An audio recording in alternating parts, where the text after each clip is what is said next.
करेंगे product life cycle curve. तो product life cycle curve का जो हॉरिजॉन्टल लाइन है ये वाला वो है टाइम, एंड ये जो है सेल्स एंड प्रॉफिट जो वर्टिकल लाइन है। तो यहाँ पे 4 स्टेजेस होता है।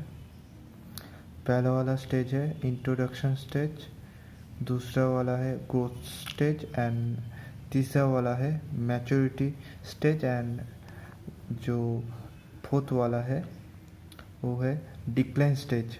इंट्रोडक्शन स्टेज पे जो है प्रोडक्ट का डिमांड और रिकॉग्निशन कुछ भी नहीं होता है, इसलिए लोगों को पता नहीं है जो कौन सा प्रोडक्ट आया है, तो यहाँ पे प्रॉफिट नहीं होता है, इसलिए प्रॉफिट नीचे की तरफ है, नीचे की तरफ। और सेल्स थोड़ा होता है, तो सेल्स जा रहा है थोड़ा ऊपर की तरफ। तो इधर जो है गुड्स स्टेज पे सेल्स होता है, शुरू होता है, और थोड़ा हाई में भी जाता है, और प्रॉफिट भी होता है, वो भी हाई में जाता है। और मैच्योरिटी स्टेज में क्या होता है, सेल्स तो होता है, और कुछ समय होता है कि पहले जब मैच्योरिटी जब जाता है तब सेल्स स्टॉप हो जाते हैं, और उसके बाद जब प्रोडक्ट का जो प्राइस है अगर कम किया जाए तो सेल्स फिर से ऊपर जाने लगता है, क्योंकि जो है उसमें मॉडिफिकेशन नहीं होता है, इसलिए वो जो ओल्ड प्रोडक्ट है उसको प्राइस कम करके बेचते हैं, तो प्रोडक्ट फिर से सेल होता है, तो सेल्स हाई हो जाता है। और प्रॉफिट नीचे की तरफ क्यों गया है, क्योंकि प्रॉफिट पहले जब मास प्रोडक्शन होता था, जब प्राइस कम किया जाता था और मास प्रोडक्शन किया जाता, तब सेल्स भी बढ़ता था और प्रॉफिट भी बढ़ता था। मगर अगर मास प्रोडक्शन कम हो जाए तो प्रॉफिट भी कम हो जाएगा, क्योंकि मास पे प्रोडक्ट सेल नहीं हो रहा है, तो प्रॉफिट कम हो जाएगा इधर जाके। और यहाँ पे तो दोनों ही कम हो जाएगा डिक्लाइन स्टेज पे, क्योंकि वो इधर मॉडिफिकेशन नहीं है, तो दूसरा प्रोडक्ट जो है कॉम्पिटिटर में ने दूसरा प्रोडक्ट मॉडिफिकेशन करके बेच रहा है, तो इधर जो है सेल्स भी ड्रॉप हो जाता है एंड प्रॉफिट भी ड्रॉप हो जाता है, दोनों ही डिक्रीज में चला जाता है। तो इंट्रोडक्शन का कैरेक्टरिस्टिक, तो once a product has been developed, the first stage is its introduction stage and product is being released into the market। तो जो है प्रोडक्ट डेवलप होने के बाद फर्स्ट स्टेज जो है वो है इंट्रोडक्शन स्टेज, एंड जो प्रोडक्ट है वो न्यूली मार्केट में आता है, नया प्रोडक्ट मार्केट में आता है। तो दूसरा वाला जो है product branding quality level is established and intellectual property protection such as patent trademark are obtain. तो यहाँ पे क्वालिटी टेस्टिंग एंड ब्रांडिंग होता है, और जो है जो प्रोडक्ट का पेटेंट ट्रेडमार्क करना पड़ता है। तो जो है third point, the size of the market for the product is small which means sales are low. तो जो है साइज ज़्यादा तो प्रोडक्ट नहीं आता है, क्योंकि वहाँ पे ज़्यादा कंपनी नहीं होता, एक ही कंपनी एक प्रोडक्ट को रिलीज़ करता है। न्यूली रिलीज जो प्रोडक्ट होता है वो आता है मार्केट में, तो वहाँ पे मार्केट ज़्यादा नहीं होता है, ज़्यादा ह्यूज नहीं मार्केट होता है, और सेल्स इसलिए सेल्स भी कम होता है, क्योंकि जो रिकॉग्निशन है प्रोडक्ट का और डिमांड जो है वो ज़्यादा नहीं रहता। तो फोर्थ पॉइंट जो है the market and sales of the product starts to grow slowly and gradually and profit receive from product is nominal and non attended. तो जो है सेल्स जो है प्रोडक्ट का स्टार्ट हो जाता है स्लोली एंड ग्रेजुअली धीरे धीरे हो जाता है। तो प्रॉफिट जो है वो नॉमिनल एंड नॉन एटेंडेड होता है। जो प्रॉफिट है, मैंने जो बोला था, प्रॉफिट कुछ भी नहीं होता है। प्रोडक्ट का सेल्स तो होता है मगर प्रॉफिट जो है वो होता ही नहीं, ज़्यादातर होता ही नहीं। तो fifth point, the market for the product is not competitive initially, and also the company spends initial on advertisement and uses various tools for promotion in order to increase awareness of the product among the consumer। तो consumer के पास awareness लाने के लिए ज़्यादातर advertisement करना पड़ता है, और जो प्रमोशनल टूल है वो करना पड़ता है, क्योंकि अवेयरनेस ज़रूरी है। क्योंकि प्रोडक्ट का अगर डिमांड एंड अवेयरनेस ही नहीं होगा तो डिमांड कैसे बढ़ेगा प्रोडक्ट का। तो अवेयरनेस ज़्यादा करने के लिए प्रोडक्ट का फीचर्स क्या है, स्पेसिफिकेशन क्या है, वो बताने के लिए एडवर्टाइजमेंट एंड प्रमोशन करना पड़ता है। तो सिक्स्थ पॉइंट जो है, principal goals of introduction stage is to build demand for the product and get it into the hand of consumer। तो जो गोल्स है वो है डिमांड को बढ़ाना और प्रोडक्ट को जो है कंज्यूमर के हाथों भेजना। और डिस्ट्रीब्यूशन चैनल से भी हो सकता है, रिटेलर के पास कैसे जाएगा, होलसेलर के पास कैसे जाएगा, वो चीज़ ध्यान देना पड़ेगा। और अब जो होता है, जो होम में डिलीवरी होता है अमेजोन फ्लिपकार्ट से, वो चीज़ भी ध्यान देने को कहा गया है। कैसे जाएगा, रीच कैसे होगा कंज्यूमर के पास, वही चीज़ बोला गया है। तो समराइजेशन यह है, जो कैरेक्टरिस्टिक है उसका समराइजेशन यह है। तो product is newly developed and introduced. तो प्रोडक्ट जो फर्स्ट वाला पॉइंट था, प्रोडक्ट न्यूली डेवलप होता था और मार्केट में आता था। Cost to make a product is very high, क्योंकि जो है प्रोडक्ट पे बेहतरीन चीज़ को लगाने के लिए कॉस्ट भी ज़्यादा होता है, except Chinese product. Pricing of the product is very low. कुछ एक्सेप्शन है, हाई भी होता है। एप्पल का चीज़ बहुत हाई में सेल होता है, वो अलग बात है। एक्सेप्शन है यहाँ पे ज़्यादातर। हाँ, मैंने लिया है ज़्यादातर क्या होता है, ज़्यादातर लो होता है। आप जियो को भी देख सकते हैं, पहले फ्री में दिया, उसके बाद जो है लो में सेल किया, अब जो है हाई में सेल कर रहा है। Profit receive from the product is nominal and non attended. तो प्रॉफिट कुछ नहीं होता है। अब जियो को ही ले लीजिए, पहले प्रॉफिट नहीं होता था, तो धीरे धीरे सेल बढ़ा तो प्रॉफिट भी होने लगा, रिकॉग्निशन भी बढ़ा। तो रिकॉग्निशन जियो का बढ़ा तो जो कस्टमर ज़्यादा आया जियो में, और जियो का प्रॉफिट भी बढ़ने लगा, जो है ग्रोथ एंड मैच्योरिटी स्टेज में। तो अभी जो है गुड स्टेज में, तो अभी जियो का जो प्रॉफिट है जो है ज़्यादा हो रहा है।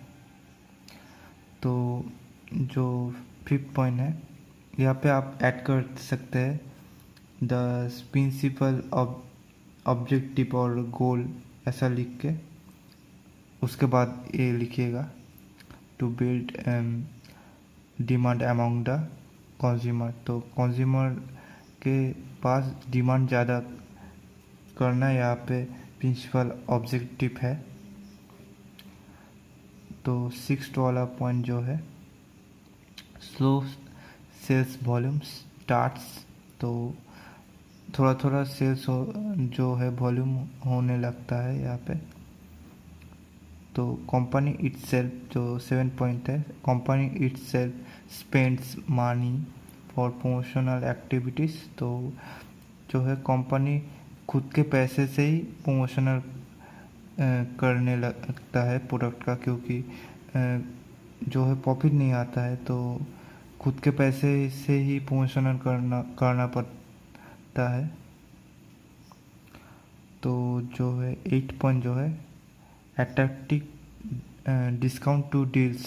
तो यहाँ पे जो है जो अट्रैक्टिव डिस्काउंट दिया जाता है कस्टमर को, तो ऐसे कस्टमर को अट्रैक्ट कराना होता है, क्योंकि अगर डिस्काउंट दिया जाए तो ज़्यादा कस्टमर आएगा और प्रोडक्ट को खरीदेगा। तो ये था हमारा इंट्रोडक्शन स्टेज। अब हम बोलेंगे गुड्स स्टेज। तो गुड्स स्टेज का कैरेक्टरिस्टिक्स, तो जो है फर्स्ट वाला point, product is visibly present in the market and there is quick growth in the product sales. तो जो है इंट्रोडक्शन स्टेज में ज़्यादातर स्टोर में ही प्रोडक्ट नहीं रहता, तो यहाँ पे ज़्यादातर स्टोर और मार्केट में ही जो है प्रोडक्ट मिल जाता है। And there is quick growth in product sale, तो ज़्यादा सेल होता है क्योंकि हर स्टोर में ही प्रोडक्ट आ जाता है। तो सेकंड पॉइंट जो है other companies become aware of the product and therefore more competitors come into existence in the market, which results in decreasing of price of the product। तो जो है प्रोडक्ट का अवेयरनेस दूसरे कंपनी में जाता है और कॉम्पिटिटर आ जाता है मार्केट में, और भी कंपनी आ जाता है, तो जो है इसलिए प्रोडक्ट का प्राइस कम होने लगता है। तो जो थर्ड पॉइंट है, consumer are already taking the product and they are gradually habituated to the product.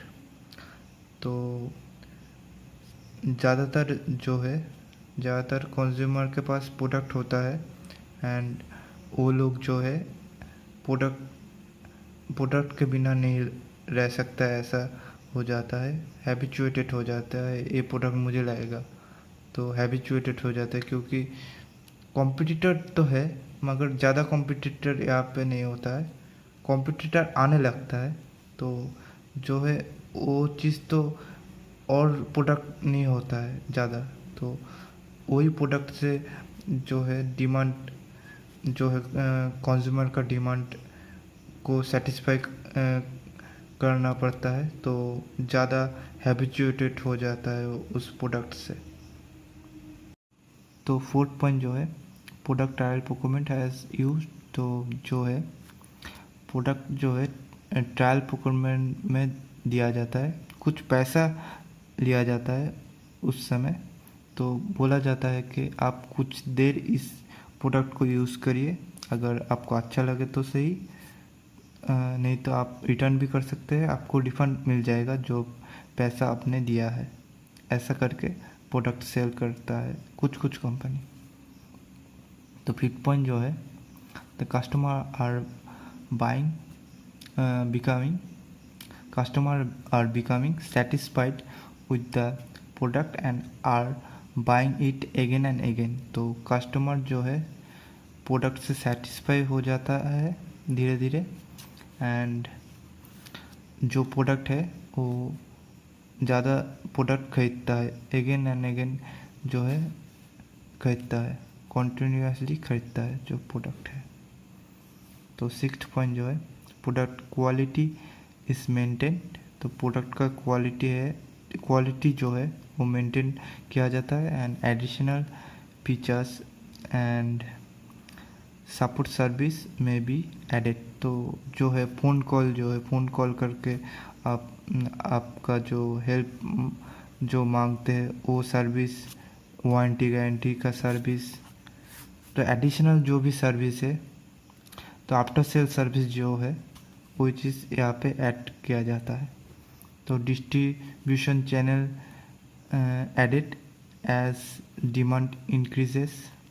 तो डिस्ट्रीब्यूशन चैनल क्या होता है, जो होलसेलर के पास कैसे जाता है, तो मैन्युफैक्चर जो है मैन्युफैक्चर होता है, उसके बाद कुछ होता है, उसके बाद जो है एक चैनल से जाता है होलसेलर के पास, होलसेलर से जाता है रिटेलर के पास, उसके वो रिटेलर जो है रिटेलर कस्टमर को जो है सेल करता है प्रोडक्ट, वो जो चीज़ है वो ऐड किया जाता है। और जो है promotion is aim a broad audience. तो जो है टीवी में और न्यूज़पेपर में जो प्रमोशन किया जाता है, ब्रॉड अगर ज़्यादा कंज्यूमर लेने के लिए ऐसा किया जाता है, ब्रॉड ऑडियंस को टारगेट किया जाता है। तो जो कैरेक्टरिस्टिक था उसका समराइजेशन, तो सेल्स वॉल्यूम इंक्रीजेस सिग्निफिकेंटली। तो सेल्स वॉल्यूम जो है बढ़ने लगता है। Consumer are gradually habituated to the product. तो कंज्यूमर हैबिचुएटेड होने लगता है प्रोडक्ट से धीरे धीरे। तो competition begin to increase in few new players in establishing market. तो जो है कंपटीशन बढ़ने लगता है, इसलिए कॉम्पिटिटर जो है दूसरे जो कंपनी वो भी आने लगता है और एक न्यू मार्केट क्रिएट करने लगता है। और फोर्थ जो है fourth point, increase in competition leads to price decreasing. तो अगर कंपटीशन, अगर ज़्यादा कंपनी आएगा, वो अगर प्राइस को डिक्रीज करके बेचेगा तो हमको भी डिक्रीज करना पड़ेगा प्राइस को, वही चीज़ बोला गया है इधर। तो public awareness for the product increases. तो धीरे धीरे पब्लिक का अवेयरनेस भी बढ़ने लगता है। तो जो है प्रॉफिटेबिलिटी बिगिंस टू राइज। तो प्रॉफिट भी बढ़ने लगता है, जो प्रॉफिट जो है वो भी बढ़ने लगता है। तो मैच्योरिटी स्टेज, तो यहाँ पे बोला गया है the cost of the product has been decrease. तो मैंने बोला था कॉस्ट डिक्रीज हो जाएगा। And sales tends to slow or even stop because of increase of the product volume ज़्यादा आ गया मार्केट में, और भी जो कंपनी है कॉम्पिटिटर जो है वो प्रोडक्ट बना रहा है और उस प्रोडक्ट में बहुत जो मॉडिफिकेशन कर रहा है। तो signalling of large saturated market. तो जो सिग्नलिंग प्रोडक्ट का है, बहुत सारे प्रोडक्ट बन गया, तो सिग्नलिंग भी मार्केट में बढ़ गया। तो मैं कार्ड दिखा देता हूँ। तो यहाँ पे सेल्स कम हो गया, इसलिए प्राइस भी गिर गया। तो प्राइस गिर गया तो सेल्स बढ़ा, मगर प्रॉफिट नहीं हो रहा है इधर। प्राइस घट गया, यहाँ पे प्राइस नहीं, सेल्स घट गया। स्टॉप भी हो जाता है तो यहाँ पे घट गया, मगर उन लोगों कंपनी ने क्या किया, यहाँ पे प्राइस ड्रॉप कर दिया तो बढ़ने लगा सेल्स। तो प्रॉफिट मास सेल हो रहा है, इसलिए थोड़ा प्रॉफिट हो रहा है, मगर ज़्यादातर टिकेगा नहीं। तो यहाँ पे आके यहाँ से डाउन हो गया, ऐसा हो रहा है। यही चीज़ इधर बोला गया है। Too many competitors have come into existence. तो बहुत सारे कॉम्पिटिटर आ जाता है मार्केट में।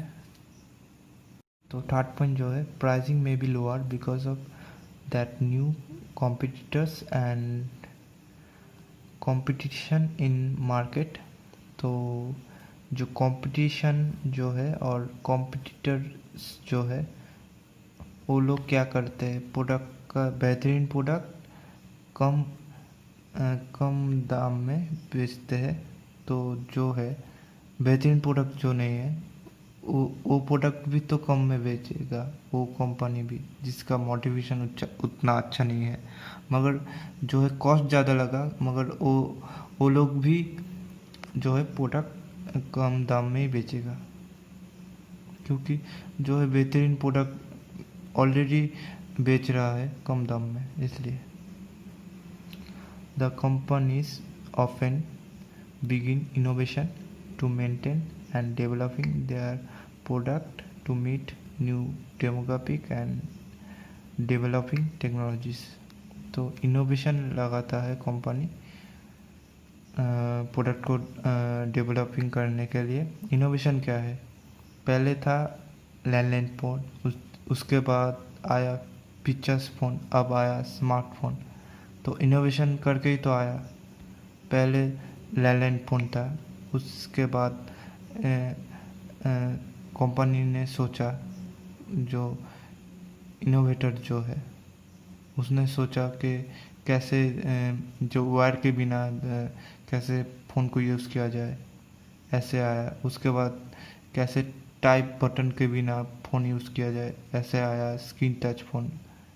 यही तो इनोवेशन है, तो यही चीज़ बोला गया है।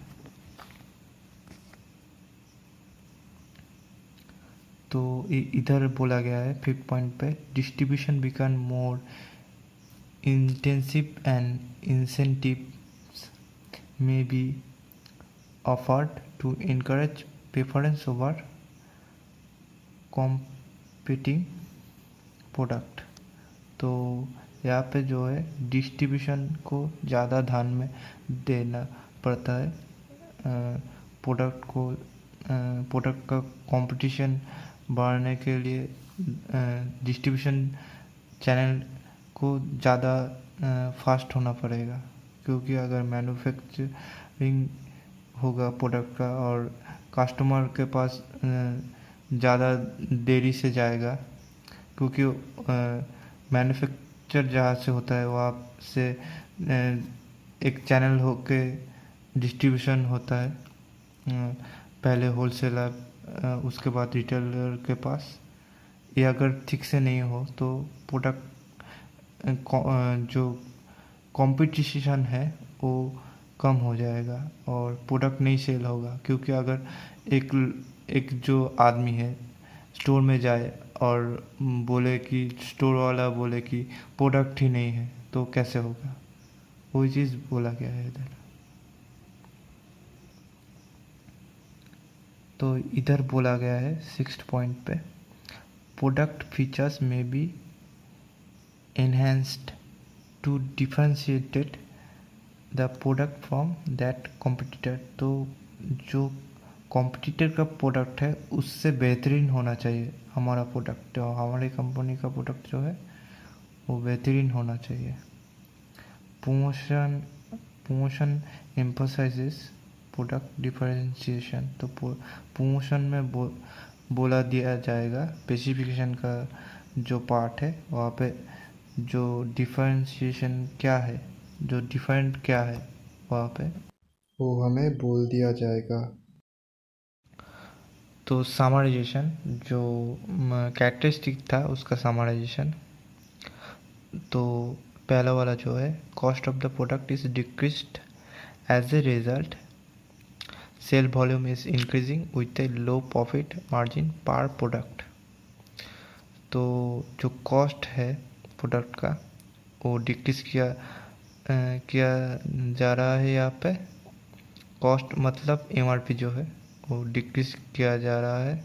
कॉस्ट मतलब जो है बनाने का कॉस्ट नहीं, कॉस्ट जो सेल हो रहा है उसका कॉस्ट, प्रॉफिट को टोटल कॉस्ट प्लस प्रॉफिट मिला के जो सेल्स हो रहा है उसका कॉस्ट मतलब वो है। As a result sales volume is increasing जो सेल्स वॉल्यूम है थोड़ी देर के लिए तो इंक्रीज होता है with a low profit margin पर प्रोडक्ट। तो अगर मास में सेल होता है और पार्ट प्रोडक्ट में कुछ प्रॉफिट आए तो प्रॉफिट अगर ज़्यादा मास में सेल होगा तो प्रॉफिट तो कुछ अर्न ज़्यादा होगा। ये ये ध्यान में रख के ये प्रोडक्ट का प्राइस डिक्रीज किया जाता है। तो कॉस्ट की जगह प्राइस लिख सकते हैं। कॉस्ट कुछ ठीक नहीं लग रहा। कॉस्ट की जगह प्राइस अगर लिखा जाए तो सेंटेंस ज़्यादा अच्छा होगा। तो second point, increase of competition in market. तो मार्केट में कंपटीशन ज़्यादा होता है यहाँ पे। New innovations and product development have seen. तो यहाँ पे न्यू इनोवेशन दिखा जाता है और प्रोडक्ट में जो है डेवलपमेंट दिखा जाता है। Distribution become more intensive and incentives. तो यहाँ पे मेन चीज़ ध्यान देना होगा कि डिस्ट्रीब्यूशन चैनल के बीच जो प्रोडक्ट जाएगा वो जल्दी हो, क्योंकि अगर जल्दी प्रोडक्ट स्टोर में नहीं आए तो प्रोडक्ट नहीं बिकेगा। तो promotional activity is highly required. तो प्रमोशनल अगर नहीं होगा तो चीज़ नहीं बिकेगा। तो last stage decline stage and saturation stage. Decline stage को सैचुरेशन स्टेज भी कहा जा सकता है।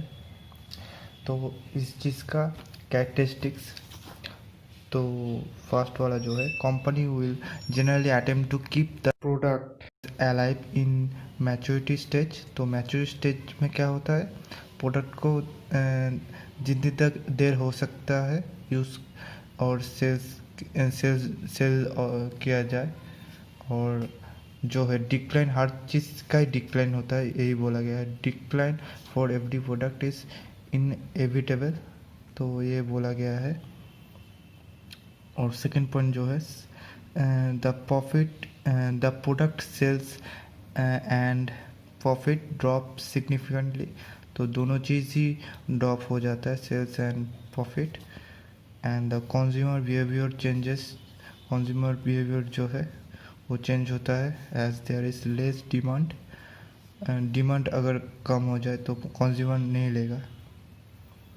Demand for the product in the market, तो लेस डिमांड हो जाता है इसलिए मार्केट पे। तो third point, price of the product is reduce because of low demand. तो लो डिमांड होने के लिए प्राइस ड्रॉप हो जाता है प्रोडक्ट का प्राइस। तो फोर्थ पॉइंट जो है, the product will be returned out from the market because of all the consumer who will buy the product have already purchased it। तो जो प्रोडक्ट है वो एक्सचेंज या लिख सकते हैं रिटर्न आउट के जगह। तो प्रोडक्ट जो है वो विलुप्त हो जाता है मार्केट पे। और all the consumer who will by the product have already purchase it. तो जो कंज्यूमर या लिख सकते हैं, कंज्यूमर जो है उसके बाद पहले से ही प्रोडक्ट होता है, तो वो जानते हैं कि प्रोडक्ट कैसा है और न्यू प्रोडक्ट जो लॉन्च हुआ है वो कैसा है। तो वो लोग क्या करते हैं, जो न्यू प्रोडक्ट है उसके ओर जाता है। तो promotion 5 point, promotion of product may be done on a selective basis to reduce distribution product cost. तो डिस्ट्रीब्यूशन प्रोडक्ट कॉस्ट जो होता है वो रिड्यूस करने के लिए, ये रिड्यूस करके इसके ओर ज़्यादा ध्यान देता है जो कंपनी है। तो डिस्ट्रीब्यूशन क्या है, जो एक चैनल होता है मैन्युफैक्चर से रिटेलर होलसेलर के पास कैसे जाता है, ट्रेन से जाता है, व्हीकल से जाता है, कैसे जाता है। तो ज़्यादातर देखते हैं कि कौन सा प्रोडक्ट ज़्यादा सेल हो रहा है डिक्लाइन स्टेज पे, उस पे ज़्यादा प्रमोशन किया जाता है, और डिस्ट्रीब्यूशन चैनल का रिड्यूस करने के लिए ऐसा करना पड़ता है। तो यही था पॉइंट, रिड्यूस करने के लिए ऐसा करना पड़ता है। Every product go through from the decline stage, ये समराइजेशन है। एवरी प्रोडक्ट जो है उसका डिक्लाइन स्टेज होता ही है। Sales as well as profit decreases, वो मैंने जो बताया था, सेल्स और प्रॉफिट दोनों ही कम हो जाता है। Demand and profit, demand and price of the product decreases, तो डिमांड भी डिक्रीज हो जाता है, प्राइस भी डिक्रीज होता है। डिमांड अगर डिक्रीज हो जाए तो कम दाम में कंपनी बेचेगा। Lots of consumer have already used the product, तो जो कंज्यूमर है ऑलरेडी उसके पास प्रोडक्ट है, तो न्यू प्रोडक्ट नहीं खरीदेगा, क्योंकि उसके पास वो जो एग्जिस्टिंग प्रोडक्ट है ही उसके पास, क्यों न्यू वही चीज़ फिर से क्यों खरीदेगा। To sustain in market the product needs to be redesign, तो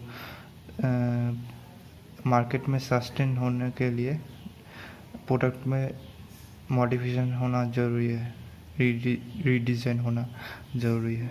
तो मैंने एक चार्ट बनाया है, उधर मैंने कैरेक्टरिस्टिक को डिटेल में समझाया है, और यहाँ पे है 4 स्टेजेस। तो सेल्स इंट्रोडक्शन पे लो, ग्रोथ पे हाई, इससे थोड़ा हाई होता है यहाँ पे, बाद में लो हो जाता है, मगर पहले जो शुरू में हाई होता है और बीच में हाई होता है, शुरू में लो ही होता है, स्टॉप हो जाता है, और जब प्राइस लो होता है तब हाई हो जाता है। तो यहाँ पे आप लिख सकते हैं इससे कम है, लिख सकते हैं इधर। और ये जो है लो होता है, सेल्स नहीं होता है यहाँ पे, बिल्कुल भी कम होता है यहाँ पे।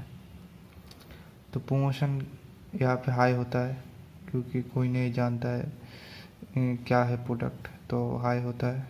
यहाँ पे भी हाई होता है, लोअर देन इंट्रोडक्शन स्टेज, या यहाँ पे हाई होता है मगर इससे कम हाई होता है, और यहाँ पे मॉडरेट होता है, यहाँ पे लो होता है, क्योंकि सिलेक्टिव बेसिस मैंने बोला था, कम प्राइस पे सिलेक्टिव जो सेल हो रहा है अभी भी उस पे होता है। इन्वेस्टमेंट हाई होता है, क्योंकि एक्टिविटी बहुत एक्टिविटी होता है इधर, प्रमोशन का एक्टिविटी होता है, इन्वेस्टमेंट एक्टिविटी जो है ये इन्वेस्टमेंट बहुत फिक्स्ड कॉस्ट देना पड़ता है, जो वेरिएबल कॉस्ट देना पड़ता है, चीज़ों को बनाना पड़ता है, मशीन लगता है, मटेरियल लगता है, उसका कॉस्ट तो वेरी हाई होगा इधर। और यहाँ पे भी हाई होता है, मगर वो तो बन चुका है, कुछ प्रोडक्ट तो बन चुका है, तो यहाँ पे इससे लो होगा। और यहाँ पे इन्वेस्टमेंट मॉडरेट और लो, क्योंकि यहाँ पे तो बन चुका है और बहुत सारे प्रोडक्ट लॉन्च हो चुका है, तो बन चुका है और आ भी चुका है मार्केट पे, तो लो हो जाएगा यहाँ पे। तो इधर भी लो हो जाएगा यहाँ पे, तो डिमांड भी कम हो जाता है और प्रोडक्ट बनना भी बंद हो जाता है, तो लो ही होगा इधर। कॉम्पिटिटर यहाँ पे होता ही नहीं, नो कॉम्पिटिटर।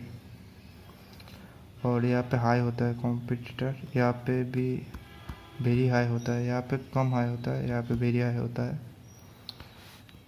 तो यहाँ पे कॉम्पिटिटर वेरी हाई होता है विथ डेवलप प्रोडक्ट, तो डेवलप प्रोडक्ट ले आते हैं वो कंपनी जो कॉम्पिटिटर है। तो प्रॉफिट यहाँ पे होता है लो, क्योंकि रिकॉग्निशन और डिमांड नहीं होता है। और यहाँ पे ग्रोथ पे होता है मॉडरेट, और समटाइम्स हाई। यहाँ पे मॉडरेट नहीं लिख सकते आप, मॉडरेट नहीं है, यहाँ पे हाई होता है, ज़्यादातर हाई होता है इधर। तो इधर मॉडरेट, तो सेल एट ए लो कॉस्ट पे सेल होता है। तो इधर लो होता है डिक्लाइन स्टेज पे, तो प्रोडक्ट सेल ही नहीं होता है, तो प्रॉफिट कैसे आएगा। तो यहाँ पे कुछ एग्जांपल लिया है हमने। तो इंट्रोडक्शन स्टेज जो है, अभी जो है 3D आया है, VR आया है, HD भी आया है। तो उससे पहले था क्लाउड मीडिया, जो स्ट्रीमिंग था, नेट में जो ऑनलाइन वॉचिंग जो है वो है। और उसके पहले था DVD और ब्लू-रे, जो DVD ला के टीवी में देखते हैं वो चीज़। और उसके पहले था वीडियो कैसेट था, एक कैसेट बोल के एक चीज़ था, उसको डालना पड़ता था। तो ये चीज़ था। तो ये चीज़ अब अभी नहीं है, ये चीज़ थोड़ा थोड़ा है अभी भी, और ये चीज़ भी है। ये चीज़ अभी लोग ये चीज़ ही देखते हैं, वीडियो ऑनलाइन देखते हैं। और ये चीज़ अभी आया है 3D VR सिनेमा हॉल में। और VR जो है एक आँखों में एक चीज़ पहन के देखना, वो चीज़। और HD भी आया है, ये चीज़ आया है अभी। तो ये था हमारा PLC कार्ड एंड उसका details. So thank you for watching, bye.